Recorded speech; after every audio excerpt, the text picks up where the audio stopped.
Guys, hinding-hindi ko ikinahiya na isa akong mahirap. Mga mahirap lang yung mga magulang ko, hindi sila nakapagtapos sa kanilang pag-aaral. Yung papa ko hanggang grade 6 lang siya. Sayang yung katalinuhan niya dahil hindi nakapag-aral kasi noon wala pang school. Ang school noon doon pa daw sa Talibon. At saka bihira lang yung mga sasakyan. Ang layo-layo kapag lalakarin lang. Kaya hindi siya nakapag-aral. Yung nanay ko naman, hanggang grade 6 lang din siya.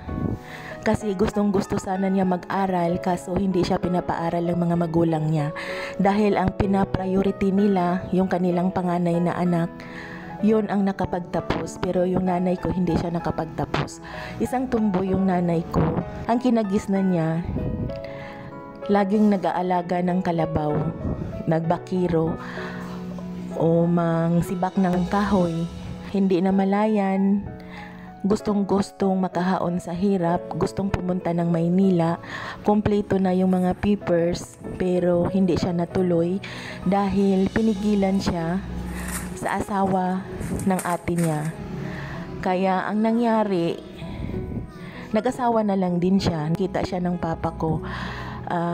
Naging sila hanggang nanganak yung panganay namin, tapos sumunod ako sa kagustuhan ng mga magulang ko na magkaroon pa ulit ng babae. Umabot ng 6 kami. Tapos kinagisnan ko yung bahay namin, yari lang ng kahoy, hindi pa matapos-tapos kasi wala ngang pambili kahit pako. Yung hanap buhay naman ng papa ko, isa siyang karpentero. Kaso magkano lang yung sahod noon, tapos yung kita hanggang pagkain lang, pambili ng bigas, yung ulam laging tuyo, bagoong.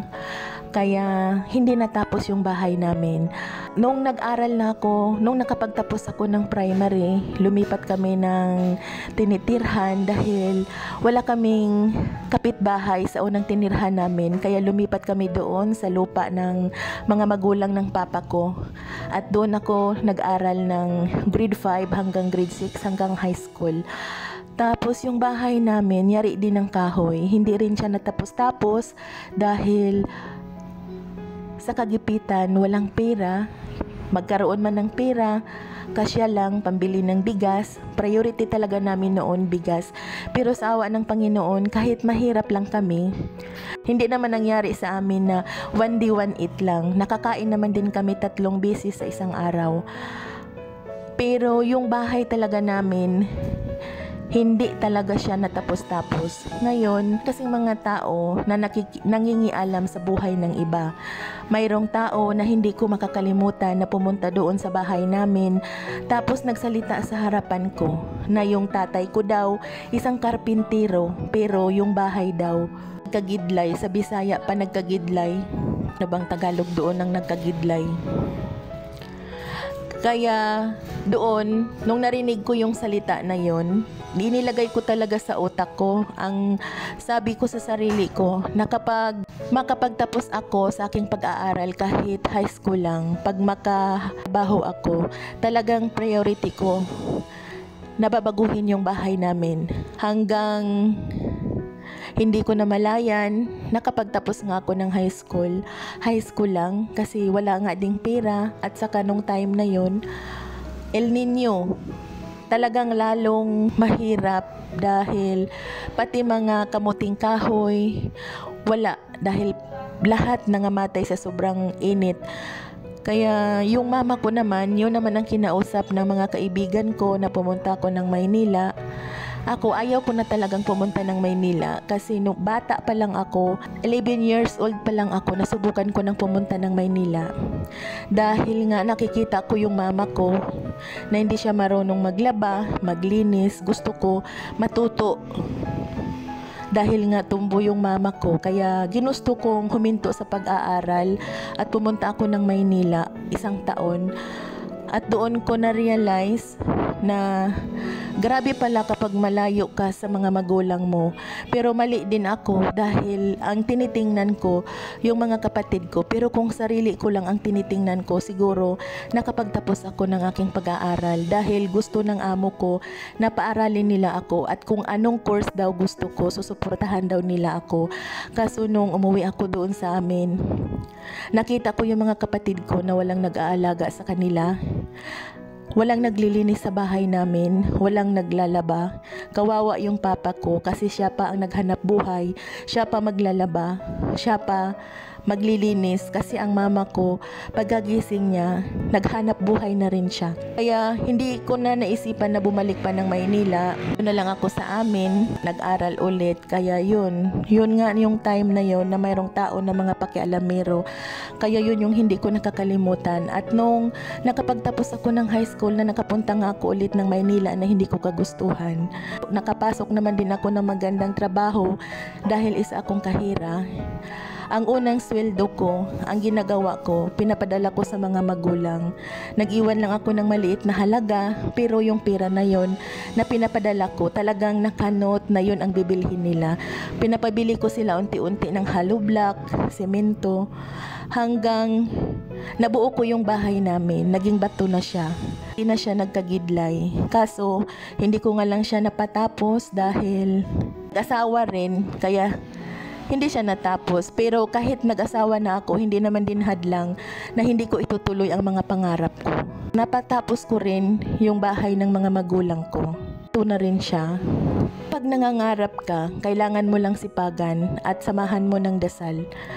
At hindi mo mamalayan, makamit mo rin yung mga pangarap mo sa buhay. Ang pangarap ko lang noon na magkaroon ng saradong bahay at doble-doble pa yung ibinigay sa akin ng Panginoon. Pero hindi ko nakakalimutan ang mga nakaraan. Kaya ito kami ngayon, nakabili kami ng lupa at ginusto kong magtayo kami ulit ng bahay kubo. Kaya ito kami, nagpapagawa ko ng bahay kubo, yari lang ng kahoy, yari ng kawayan. Ang sarap balikan yung mga nakaraan. Hindi mo sukat akalain na kapag nangangarap ka, kung gagawin mo lang, sipagan mo lang, makakamit mo talaga. Pero hindi nating itakwil yung ating mga nakaraan. Kasi yung mga nakaraan, kasama yan sa ating buhay. Kaya kahit bato na yung bahay namin, bato na yung bahay ng mga magulang ko, ginusto ko pa rin na magkaroon ng bahay na hindi bato. At ito, hindi na kami mababasa ng ulan kapag pumupunta kami sa bukid dahil mayroon na kaming masisilungan at wala pa siyang gasto ng kuryente kasi hindi mo na kailangan mag-electric fan dahil malamig na siya. Sarap ng buhay sa probinsya, lalo na kapag mayroon kang pera. Pera ka, mabibili mo lahat ng gusto mo at hindi lang yung gusto mo, malalanghap mo pa ang sariwang hangin na walang halong pollution at makakain ka rin ng mga sariwang pagkain na walang kimikal. Ito ang kagandahan ng probinsya at mas gusto kong manirahan dito sa probinsya kapag nagbigyan ng Panginoon ng hanap buhay na hindi na maghihirap pa. Kasi dito sa probinsya, malayo ka sa pollution, malayo ka sa mga sakit. Sabihin nga natin, pag sa syudad ka, marami kang pira, pero lahat naman ng mga kinakain mo, isang lason sa katawan mo. Naranasan ko na rin yan noon, nung nakabalik kami muli sa Maynila, na nakalimutan ko na kumain ng mga gulay, isda. Lagi na lang kaming karne, tapos laging umiinom ng soft drinks dahil nga nananabik sa mga masasarap na pagkain. Pero yung mga masasarap na pagkain, yung instant na pagkain, sakit din pala ang makukuha mo. Kaya naisip ko noon, nung maliit pa kami, hirap kami sa pagkain. Hindi masasarap yung mga ulam namin kasi mga talbos-talbos lang. Tapos makakain lang kami ng karne sa araw lang ng piyesta or may kasal. Pero lumaki kami na hindi naman sakitin, hindi naman nagkakasakit. Pero nung nakabalik kami ng Maynila kasama ang pamilya ko, na nagkaroon din ng sapat na pera, nakalimutan na kumain ng mga masustansya na pagkain. Lahat ng mga kinakain kemikal, ayun, muntika na. Muntika na talaga. Mabuti na lang, mayroon ding ibinigay sa akin ang Panginoon ng pangalawang pagkakataon na yun ang nakakatulong sa akin hanggang ngayon. Hindi lang sa sakit ako natutulungan, pati na rin sakit ng bulsa.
Ito tayo ngayon sa aming bahay sa bukid. Monteng Kubo. Yari ng kawayan at saka nipa. Ayan, papakita ko sa inyo guys ha. Ito yung ano namin. Ayan. Ito yung aking father-in-law. Kaway pa, kaway pa.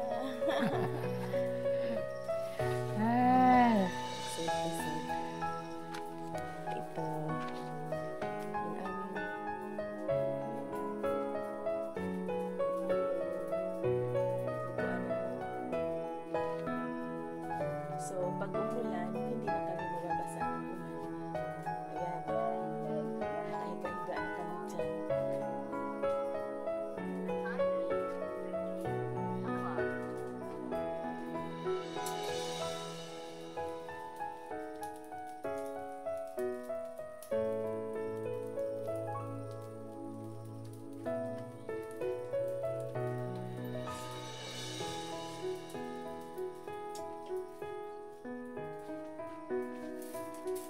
Ito yung hagdanan. Uri. Kasi mayroon siyang taas.